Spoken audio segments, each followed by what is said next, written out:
हाँ देखिए बच्चों, अब अपने करते हैं एंजाइम जो चैप्टर है उसका पार्ट 3 और जो अपना टॉपिक है वो है एंजाइम्स के विशिष्ट गुण। ठीक, देखिए सभी एंजाइम्स कोशिकाओं में पाए जाते हैं परंतु वे समान रूप से वितरित नहीं होते हैं।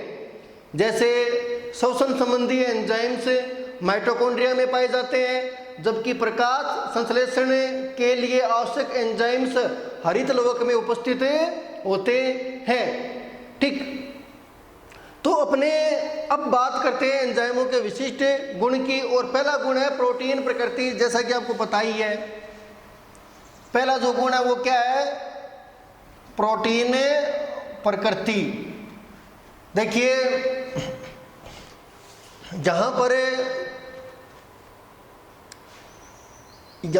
इतनी इंपॉर्टेंट बातें नहीं आएगी, या इस टॉपिक, ये जो अपना टॉपिक इतना इंपॉर्टेंट नहीं है, ठीक, बड़ा क्वेश्चन इससे आएगा नहीं, लेकिन आपको जो प्रॉपर्टीज है, ये जो विशेषताएं हैं एंजाइम्स की, वो थोड़ा माइंड में रखना है। ठीक, कि जैसे कि इनकी प्रोटीन प्रकृति होती है, जो भी अपने आगे देखेंगे।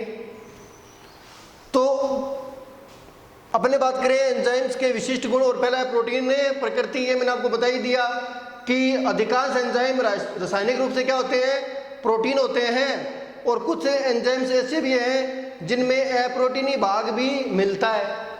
तो ये अपना हो गया। ठीक, फिर है दूसरा कोलाइडी प्रकृति।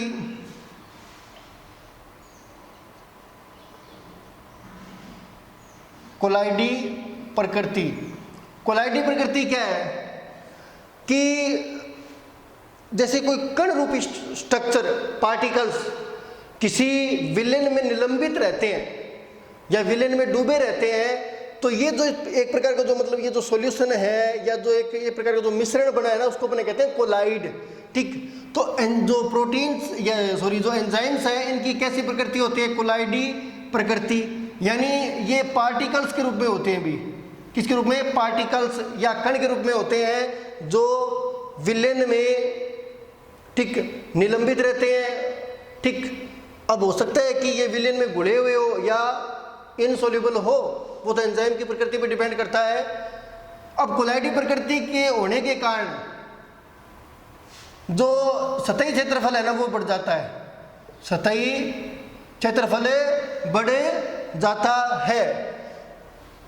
ऐसा होने से एंजाइम को, ठीक, कोई भी अभिक्रिया उसको प्रेरित करने के लिए, ठीक, ज़्यादा सतही क्षेत्रफल मिलेगा। ठीक, यानी एंजाइम का जितना सतही क्षेत्रफल ज़्यादा होता है ना, उस एंजाइम की क्रियाशीलता भी उतनी होती है। ठीक, तो अपने कह सकते हैं कि जो कोलाइडी प्रकृति के होने के कारण जो एंजाइम्स है, ठीक, इनका सतही या पृष्ठीय क्षेत्रफल अधिक होता है, जिससे जैव रसायन के लिए वृत्त सतह प्रदान, जिससे जैव रासायनिक क्रिया के लिए, ठीक, वृत्त सतह प्रदान होती है। तो आपको ध्यान रखना है कि कोलाइडी प्रकृति का मैंने बता दिया कि कोई स्ट्रक्चर जो कण के रूप में है, पार्टिकल्स के रूप में है, और वो किसी विलेन में निलंबित है, डूबी हुई है, हो सकता है उसमें घुलनशील हो सकता है उसमें अघुलनशील हो। ठीक, तो उसको मैंने कहते हैं कोलाइडी प्रकृति।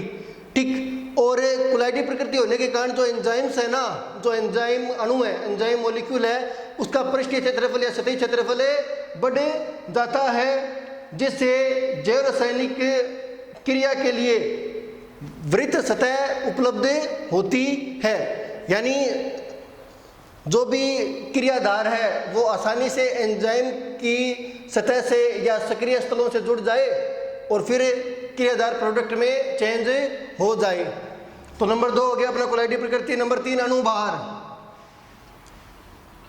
अणुभार नंबर 3 है अणुभार। देखिए, चूंकि आपको पता ही है कि एंजाइम रासायनिक रूप से प्रोटीन होते हैं, और प्रोटीन जो होते हैं उनके अणुभार क्या होते हैं, बहुत ज़्यादा होता है। ठीक, जो प्रोटीन होता है उसका अणुभार ज़्यादा होता है। तो देखिए, एंजाइमों के अणु काफ़ी विशाल एवं उच्च यानी हाई अणुभार वाले होते हैं। इनका अणुभार 35,000 इनका अणुभार 35,000 से लेकर 4,83,000 होता है। 4,83,000 अणुभार आपको पता है, अपने डाल्टन में मेजर करते हैं। तो जो अणुभार है ना, अणुभार होता है इनका 35,000 से लेकर 4,83,000 के बीच। ठीक, जैसे 35,000 होता है पेप्सिन का और ये होता है यूरिएज का, और ज़्यादातर अणुओं का अणुभार इन्हीं दो के बीच में आएगा। ठीक, पेप्सिन और यूरिएज के बीच में। नंबर 4 विशिष्टता। नंबर 4 है विशिष्टता। ठीक, नंबर 4 विशेषता है या नंबर 4 गुण है विशिष्टता। देखिए, जो एंजाइम्स होते हैं वो विशिष्ट होते हैं, अर्थात एक एंजाइम केवल एक ही अभिक्रिया को उत्प्रेरित कर सकता है या कुछ विशेष प्रकार के रासायनिक बंधों पर ही क्रियाशील रहता है। देखिए, विशिष्टता का मतलब क्या हो गया कि एंजाइम जो है ना वो विशिष्ट होते हैं। एंजाइम क्या होते हैं? विशिष्ट। यानी कोई एक एंजाइम में किसी एक रासायनिक अभिक्रिया को ही उत्प्रेरित कर सकता है।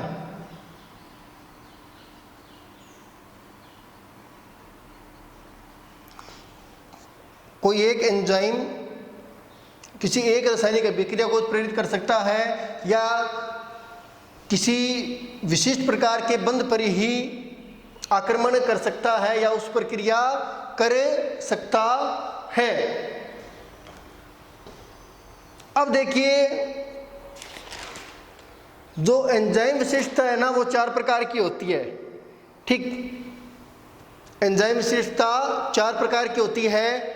एंजाइम विशिष्टता को मैं एक बार दोबारा आपको बता देता हूं कि अपने इसको किस प्रकार परिभाषित करेंगे।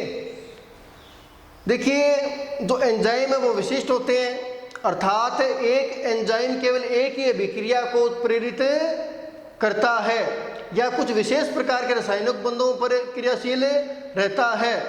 ठीक, बहुत कम एंजाइम ऐसे हैं जो 2 प्रकार की अभिक्रिया को उत्प्रेरित कर सकते हैं, जैसे कि अपना रुबिस्को है।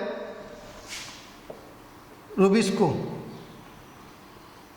ज्यादातर एंजाइम एक ही प्रकार की अभिक्रिया को उत्प्रेरित करते हैं, लेकिन रुबिस्को एंजाइम 2 प्रकार की अभिक्रियाओं को उत्प्रेरित कर सकता है।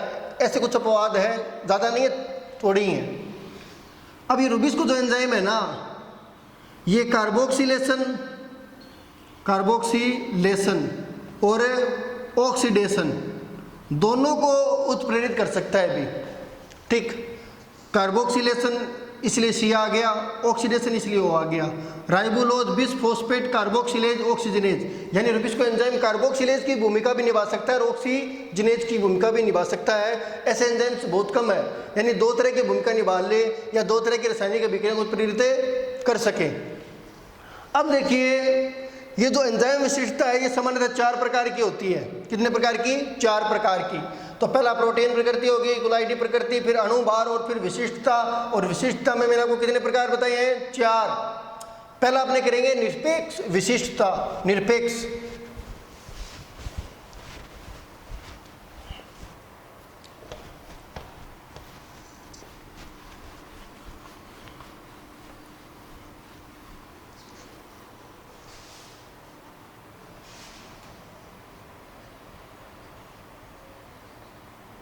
निरपेक्ष विशिष्टता।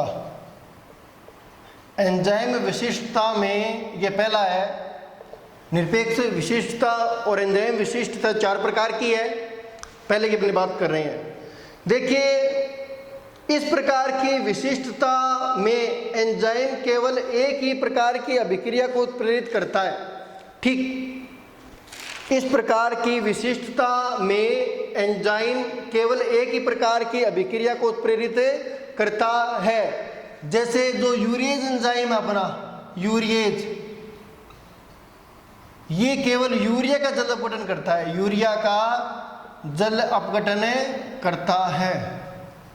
ठीक, तो निरपेक्ष विशिष्टता है ये ठीक। और इस प्रकार की विशिष्टता में एंजाइम केवल एक ही प्रकार की अभिक्रिया को उत्प्रेरित करता है, और जिसका एग्जाम्पल है यूरिएज। और यूरिएज जो है ना वो केवल यूरिया का जलक पटन करता है, किसी और का नहीं।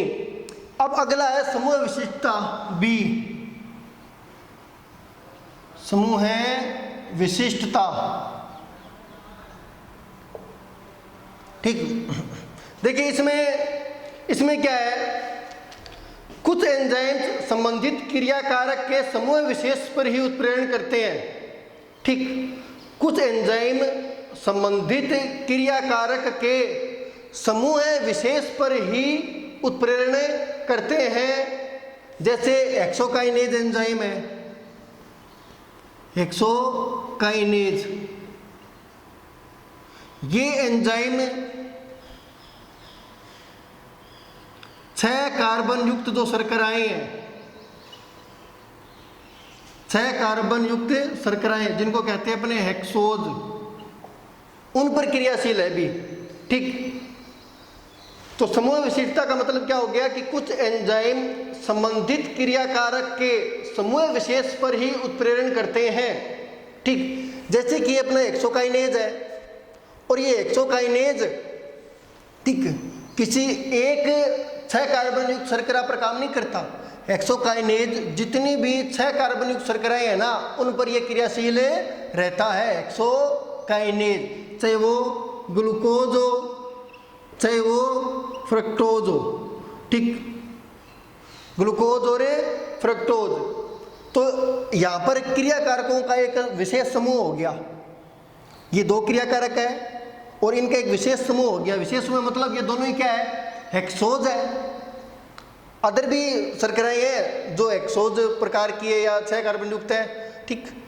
तो इन शर्कराओं पर एक एंजाइम क्रियाशील है या एक एंजाइम इन पर क्रियाशील होता है, वो हेक्सोकाइनेज। तो अपना हो गया 2। नंबर 3 है बंध क्रियाशीलता, यानी सी,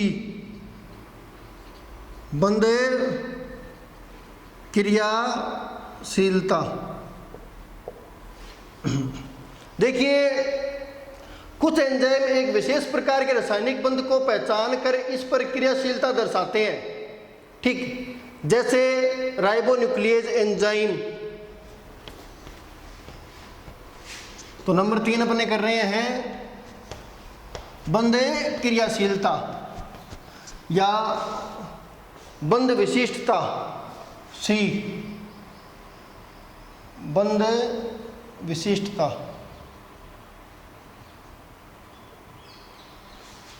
मैंने आपको बताया है कि कुछ एंजाइम एक विशेष प्रकार के रासायनिक बंध को पहचान कर उस पर क्रियाशीलता दर्शाते हैं।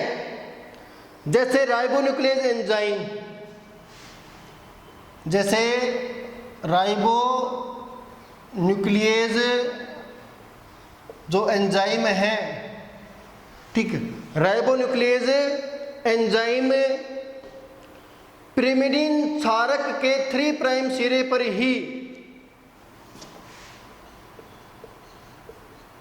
पिरिमिडीन क्षारक के 3 प्राइम सिरे पर ही फॉस्फोडाइएस्टर बंध का जल अपघटन करता है। फॉस्फोडाइएस्टर बंध का जल अपघटन करता है। बंध विशिष्टता की बात कर रहे हैं, ठीक। तो कुछ एंजाइम्स ऐसे हैं जो स्पेसिफिक या कुछ कोई विशिष्ट जो बंध है उस पर ही अटैक करते हैं, उसी पर क्रियाशील होते हैं, ठीक। अन्य प्रकार के बंधों को वो न तोड़ सकते हैं, न जोड़ सकते हैं, न ही उन पर कोई क्रियाशीलता प्रदर्शित करते हैं। तो जैसे राइबोन्यूक्लियेज एंजाइम है, ये पिरिमिडीन क्षारक के 3 प्राइम सिरे पर फॉस्फोडाइएस्टर बंध का जल अपघटन करता है। देखिए कैसे, आपको ये तो समझ में आ गया होगा कि जो राइबोन्यूक्लियेज एंजाइम है ना, वो आरएनए का पाचन करता है, यानी आरएनए को तोड़ता है, ठीक। राइबोन्यूक्लियेज किसका, आरएनए का पाचन करता है। कैसे अपने देख लेते हैं, जैसे अपने आरएनए बना रहे हैं, सिंपल सी स्ट्रक्चर,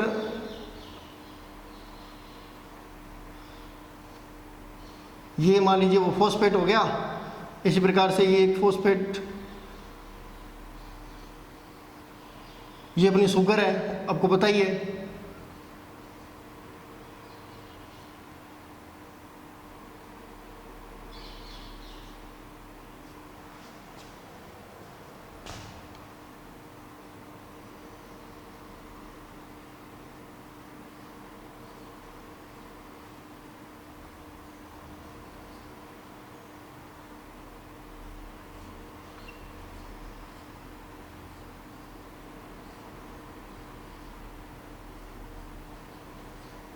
इस तरीके से मान लीजिए ये एक पॉलीन्यूक्लियोटाइड चेन होगी, ठीक। और ये चेन किसकी है? आरएनए वाली, यानी ये एक पॉलीन्यूक्लियोटाइड चेन है, ठीक। पूरा नाम है इसको ribo polynucleotide chain, ribo polynucleotide से चेन, यानी ये एक प्रकार का क्या हो गया? आरएनए अणु हो गया, ठीक। और इसको अपने राइबो पॉलीन्यूक्लियोटाइड चेन भी कहते हैं। वो अपने पढ़ाई था अपनों ने कि जो पॉलीन्यूक्लियोटाइड चेन्स है वो कैसे बनती है, डीएनए में 2 होती है, आरएनए में 1 होती है वगैरह आपने पढ़ा था, ठीक। ये शुगर हो गई अपनी, ये शर्करा और ये फॉस्फेट, और इस तरह ये एक चेन बन गई। ये एक न्यूक्लियोटाइड, ये दूसरा, ये तीसरा, ये चौथा। और आपको पता है कि 2 न्यूक्लियोटाइड्स आपस में किस बॉन्ड के द्वारा जुड़े हुए हैं? Phosphodiester, phosphodiester bond, phosphodiester bond. 2 nucleotides आपस में किस बॉन्ड के द्वारा जुड़े हुए हैं? Phosphodiester bond. अब देखिए ये क्या करता है? राइबोन्यूक्लियेज, जैसे कि ये अपना एंजाइम है राइबोन्यूक्लियेज, ये अपना राइबोन्यूक्लियेज एंजाइम है। ये क्या करेगा? पिरिमिडिन क्षारक, पिरिमिडिन कौन सी होती है? प्यूरिन और पिरिमिडिन 2 बताई थी मैंने आपको, ठीक। प्यूरिन तो होती है एडेनिन ग्वानिन, और ये साइटोसिन क्या है? ये पिरिमिडिन क्षारक है।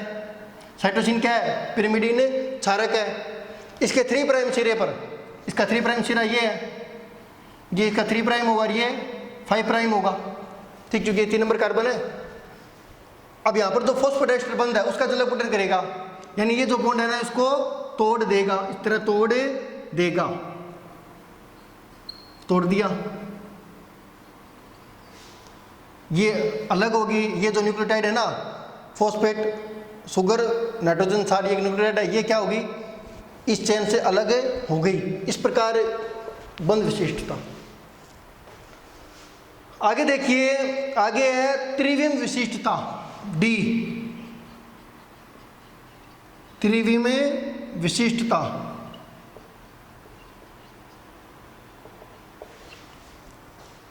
देखिए कुछ एंजाइम एक विशेष कुछ एंजाइम क्रियाकारकों के केवल, कुछ एंजाइम क्रियाकारकों के केवल विशेष प्रकार के त्रिविम समयावी परिक्रियाशील होते हैं, ठीक। तो आपने त्रिविम समयावी पढ़े हैं, ठीक। तो कुछ एंजाइम क्रियाकारकों के केवल विशेष प्रकार के त्रिविम समयावी परिक्रियाशील होते हैं, ठीक। जैसे एक एंजाइम है अमीनो अम्ल ऑक्सीडेज, अमीनो अम्ल ऑक्सीडेज, जैसे आपने डी और एल रूप पढ़े हैं ना, डी रूप और एल रूप, ये अपने पढ़ते हैं त्रिविमीय जो स्ट्रक्चर होती है ना मॉलिक्यूल की, उसमें पढ़ते हैं। तो अमीनो अम्ल ऑक्सीडेज ये एक एंजाइम है, अमीनो अम्ल ऑक्सीडेज, ठीक। अब ये जो एंजाइम है ना, ये केवल एल अमीनो पर क्रियाशीलता है प्रदर्शित करता है, जो एल अमीनो अम्ल है ना उन्हीं पर क्रियाशीलता प्रदर्शित करता है, ठीक। देखिए हमारी जो बॉडी अमीनो अम्ल कंज्यूम करती है या जो अमीनो अम्लों को जो यूटिलाइज करती है ना, वो कौन से हैं? एल है। और जो शुगर होती है ना हमारी बॉडी में, वो होती है डी फॉर्म में, ठीक। तो अमीनो अम्ल तो एल फॉर्म वाले अपने कंज्यूम करते हैं और हमारी बॉडी यूटिलाइज करती है, और शुगर की बात करें तो वो डी फॉर्म की है। तो त्रिविम विशिष्टता का मतलब जो अमीनो अम्ल ऑक्सीडेज है ना, ये केवल एल अमीनो पर ही क्रियाशील है, एल अमीनो पर ही क्रियाशील है, डी अमीनो अम्लों पर क्रियाशील नहीं है। यानी ये जो एंजाइम है वो इस अमीनो अम्ल के उपापचय से संबंधित है, ठीक। ये जो एंजाइम है वो इस अमीनो अम्ल का उपापचय कर देगा, या उपापचय से संबंधित जो भी रिएक्शन होनी है वो हो जाएगी। एल्यूमिनो अम्ल की। अगर यहाँ पर डी फॉर्म होना तो ये एंजाइम उस पर क्रियाशीलता प्रदर्शित नहीं करेगा। तो ये हो गया अपना विशिष्टता। अब देखिए नंबर 5 ई। नंबर 5 जो विशिष्टता है वो क्या है? अम्लीय व क्षारीय दोनों प्रकार के क्रियाकारकों, अम्लीय व क्षारीय दोनों प्रकार के क्रियाकारकों या क्रियाधारों से क्रिया करने की क्षमता, क्रियाधारों ज़्यादा बेटर रहेगा आपके लिए, दोनों प्रकार के क्रियाधारों से क्रिया करने की क्षमता। इसका मतलब क्या हो गया कि देखिए जो एंजाइम है ना, एंजाइम ठीक, उसका अधिकांश भाग प्रोटीन द्वारा निर्मित होता है। और आपको पता है कि प्रोटीन उभयधर्मी प्रकृति का है, उभयधर्मी प्रकृति का है, यानी ना तो वो एसिडिक है ना ही वो बेसिक है। ठीक, तो इस कारण जो एंजाइम है ना, ठीक, वो अम्लीय क्रियाधारों से भी क्रिया कर सकता है और क्षारीय क्रियाधारों से। ये नहीं है कि एंजाइम केवल अम्लीय जो यौगिक है उन्हीं पर क्रिया करते हैं, क्षारीय पर नहीं करते। एंजाइम ठीक अम्लीय जो यौगिक है या जो अम्लीय क्रियाधार है उन पर भी एक्शन लेता है या उन पर भी क्रियाशीलता प्रदर्शित करता है, और इसी प्रकार क्षारीय जो क्रियाधार है उन पर भी क्रिया करता है। और फिर आपको पता ही है जब एंजाइम क्रियाधार पर क्रिया करेगा, चाहे अम्लीय हो चाहे क्षारीय हो, कोई एक प्रोडक्ट बनेगा। यानी एंजाइम में दोनों प्रकार के क्रियाधारों, अम्लीय और क्षारीय, इनमें इन पर क्रिया करने की विशेषता होती है। ठीक, यानी एंजाइम अम्लीय क्रियाधारों पर भी क्रियाशील है और क्षारीय क्रियाधारों पर भी क्रियाशील है। एंजाइम को कोई फर्क नहीं पड़ता कि कोई कंपाउंड अम्लीय है या क्षारीय है। ठीक, वो दोनों प्रकार के क्रियाधारों को उत्पाद में बदलने में सक्षम है। अब देखिए एंजाइम विशिष्टता।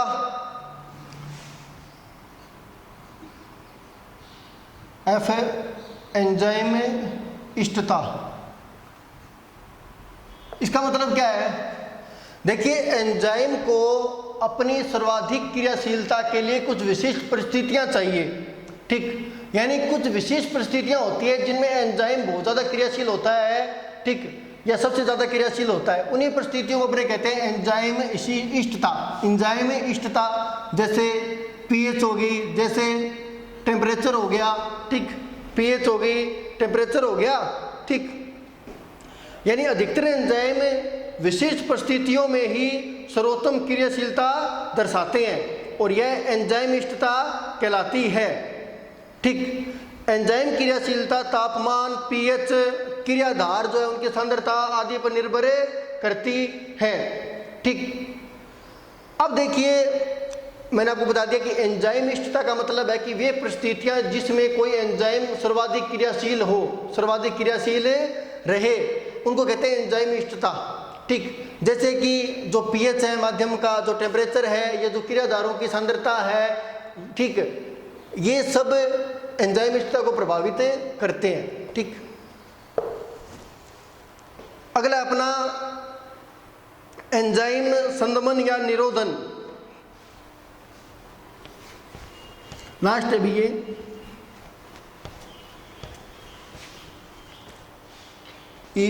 अब आ गया ना जी, एंजाइम संदमन या निरोधन। एंजाइम संदमन या निरोधन। देखिए एंजाइम की क्रियाशीलता को दूसरे रसायनों द्वारा कम किया जा सकता है। ठीक, मान लीजिए कोई ये अपना क्रियाधार है, ठीक, और अपने इसमें एंजाइम डालते हैं। ठीक, ये क्रियाधार है, आपने इसमें क्या डाला? एंजाइम डाला और क्या बना? प्रोडक्ट बना।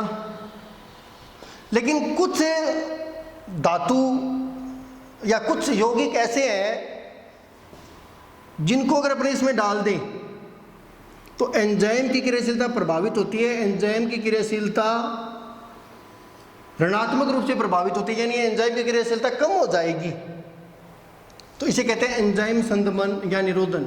यानी माध्यम में किसी पदार्थ की उपस्थिति, किसी धातु आयन या कोई और कार्बनिक पदार्थ, अकार्बनिक पदार्थ की उपस्थिति जो एंजाइम की क्रियाशीलता को कम कर दे, तो इसे कहते हैं एंजाइम संदमन या निरोधन। ठीक, तो आज के लिए अपने इतना ही है, बाकी करते हैं नेक्स्ट क्लास में।